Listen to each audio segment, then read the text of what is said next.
ಓಹ್ ಏನ್ ಅಳಿಯಂದ್ರು ಬಹಳ ಖುಷಿಯಾಗಿದ್ರಲ್ಲ. ಏನ್ ಸಮಾಚಾರ? ಯಾವ್ದೋ ಹಿಂಗೆ ಫೋನ್ ಬಂದಿತ್ತು. ಫೋನು ಏನಿಲ್ಲ ಸರ್. ಸಾಯಂಕಾಲ 4 ಗಂಟೆಗೆ ಒಂದು ಅಪಾಯಿಂಟ್ಮೆಂಟ್ ಇದೆ. ದಯವಿಟ್ಟು ದೊಡ್ಡ ಮನ್ಸ್ ಮಾಡಿ ನನ್ನ ಬಿಟ್ಬಿಟ್ಬಿಡಿ ಸರ್. ಓಹ್ ಆಗ್ಲೇ ಅಪಾಯಿಂಟ್ಮೆಂಟ್ ಫಿಕ್ಸ್ ಆಗ್ಬಿಟ್ಟಿದ್ಯೋ? ಸಾರ್ ಹೋಗ್ತಿದ್ರೆ ಎಡವಟ್ಟ ಆಗ್ಬಿಡುತ್ತೆ. ಏನಾಗುತ್ತೋ? ಖಾರ ಪುಡಿ ಯಾರದ್ದು ಕೋಲಲ್ಲಿ ತಗಲಾಕಿ 1 ವಾರ ಬೇಕು. ನೋಡೋ, ಇವತ್ತು ಸಂಜೆ 4 ಗಂಟೆಗೆ ಹೋಟೆಲ್ ಆಶ್ರಯದಲ್ಲಿ ನನ್ನ ಮಗಳ ಬರ್ತ್ಡೇ ಪಾರ್ಟಿ ಇದೆ. ನೀನ್ ಬಂದ್ಮೇಲೆನೆ ಕೇಕ್ ಕಟ್ ಮಾಡೋದು. ಬರ್ದಲೆ ಏನಾದ್ರು ಮಿಸ್ ಮಾಡ್ದೋ ನಿನ್ನೆ ಕತ್ತರಿಸಿ ಹಾಕ್ಬಿಡ್ತೀನಿ. ನಾನ್ ಬರಕಾಲ ಸರ್. 4 ಗಂಟೆಗೆ ಬೇರೆ ಜಾತಿ ಜೊತೆ ಪ್ರೋಗ್ರಾಮ್ ಫಿಕ್ಸ್ ಆಗ್ಬಿಟ್ಟಿದೆ. ನೋಡಿ, ನಿಮ್ ಮಗಳ ಬರ್ತಡೇನ ಇವತ್ತು ಬದಲಿಗೆ ಭಾನುವಾರ ಫಿಕ್ಸ್ ಮಾಡ್ಬಿಡಿ. ಅವತ್ ನಾನು ಫ್ರೀ ಆಗಿರ್ತೀನಿ. ಬಂದು ನಿಮ್ ತುರೆ ಮನೆಗೆ ಅಲ್ಲ ನಿಮ್ ಮಗಳಿಗೆ ಆಶೀರ್ವಾದ ಮಾಡ್ತೀನಿ. ನೋಡೋ, ಕರೆಯೋರ್ನೆಲ್ಲ ಕರ್ದಾಗೋಗಿದೆ. ಕೇಕ್ ಆರ್ಡರ್ ಕೊಟ್ಟಾಗಿದೆ. ಹೋಟೆಲ್ ಫಿಕ್ಸ್ ಆಗಿದೆ. ನೀನೇನಾದ್ರೂ ಬರ್ಲಿಲ್ಲ ಅಂದ್ರೆ ಅಲ್ಲಿ ನಡೆಯೋದು ಬರ್ತ್ಡೇ ಪಾರ್ಟಿ ಅಲ್ಲ, ನೀನ್ ತಿಥಿ ಆಗುತ್ತೆ. ಹುಷಾರ್. ಏನಪ್ಪ ಇದು? ಜೀವನದಲ್ಲಿ ನಾನು ಯಾರಿಗೂ ತೊಂದರೆ ಕೊಡಲ್ಲ. ಈ ಪುಣ್ಯಾತ್ಮ ಇಲ್ಲಿಂದ ಅಡ್ಕಾಯಿಸ್ಕೊಂಡ. ಅವಳು ನೋಡಿದ್ರೆ 4 ಗಂಟೆಗೆ ಬಾ ಅಂತಾಳೆ, ಇವನು 4 ಗಂಟೆಗೆ ಬಾ ಅಂತಾನೆ. ಯಾವ್ದಕ್ಕೂ 3:15 ಹೋಗಿ ಅವಳನ್ನ ಎತ್ತಾಕೊಂಡು ಎಸ್ಕೇಪ್ ಆಗ್ಬಿಡಬೇಕು.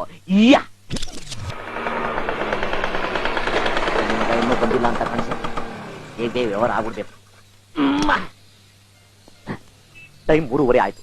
ಈ ಮಂಕ್ರಿ ಗಂಗಣ್ಣನ ಫ್ಯಾಮಿಲಿ ಬರೋದಕ್ಕೆ ಮುಂಚೆ ಸಂಗೀತನ ಎತ್ತಾಕೊಂಡು ಹೋಗ್ಬಿಡಬೇಕು.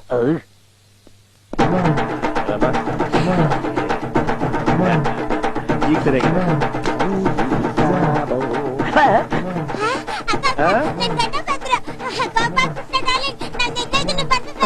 ತಗಲಾಕೊಂಡ್ಬಿಟ್ಟು ಆದ್ರೆ ನಿಶ್ಚಿತಾರ್ಥ ಮಾಡಿಸ್ಬಿಡ್ತಾನೆ. ಎಲ್ಲೇ ಹೋಗ್ತಾ ಇದ್ಯಾ? ಬಾರೇ ಇಲ್ಲಿ. ನಿನ್ಗೋಸ್ಕರ ನಾವೆಲ್ಲ ಕಾಯ್ತಾ ಇದೀವಿ. ನನ್ನ ಮಗಳ ಬರ್ತ್ಡೇಗೆ ನಿನ್ನೆ ಪ್ರೆಸೆಂಟೇಶನ್ ಕೊಡ್ಬೇಕು ಅಂತ ನಾನು ಆಗ್ಲೇ ಡಿಸೈಡ್ ಮಾಡ್ಬಿಟ್ಟಿದ್ದೀನಿ.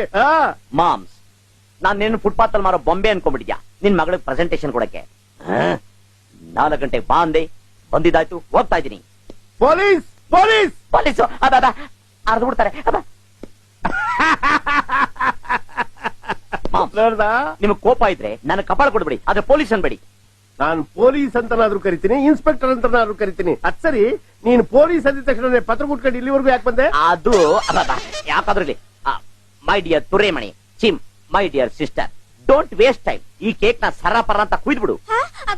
ನೋಡಪ್ಪ, ಅವ್ರ ನನ್ನ ಸಿಸ್ಟರ್ ಅಂತಾರೆ. ಇವತ್ತೆರಡರಲ್ಲಿ ಒಂದು ಡಿಸೈಡ್ ಆಗ್ಲೇಬೇಕು. ಒಂದೇ ಅವ್ರ ನನ್ನ ಮದ್ವೆ ಆಗ್ಬೇಕು, ಇಲ್ಲ ನಾನು ಸೂಸೈಡ್ ಮಾಡ್ಕೊತೀನಿ. ಬಿಡಮ್ಮ, ನನ್ನ ಮಕ್ಕಳು ಇಲ್ಲೇ ಇದ್ರೆ ಏನೋ ಮಾಡ್ಬಿಡ್ತಾರೆ. ಏಯ್, ಓಡೋಗ್ಬೇಕು ಅಂತ ಪ್ಲಾನ್ ಆಗ್ತಾ ಇದ್ಯಾ? ನಮ್ಮ ಹತ್ರ ಗಿಟ್ಟಲ್ಲ. ನೋಡಮ್ಮ, ಗಟ್ಟಿಯಾಗಿ ಕೈ ಹಿಡ್ಕೋ. ನಾನು ಈ ಕ್ಷಣನೇ ಪುರೋಹಿತರಿಗೆ ಫೋನ್ ಮಾಡಿ ಬಂದ್ಬಿಡ್ತೀನಿ.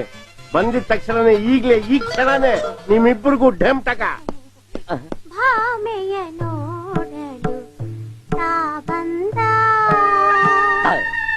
ಹಲೋ, ಯಾರು ಪುರೋಹಿತ್ರ?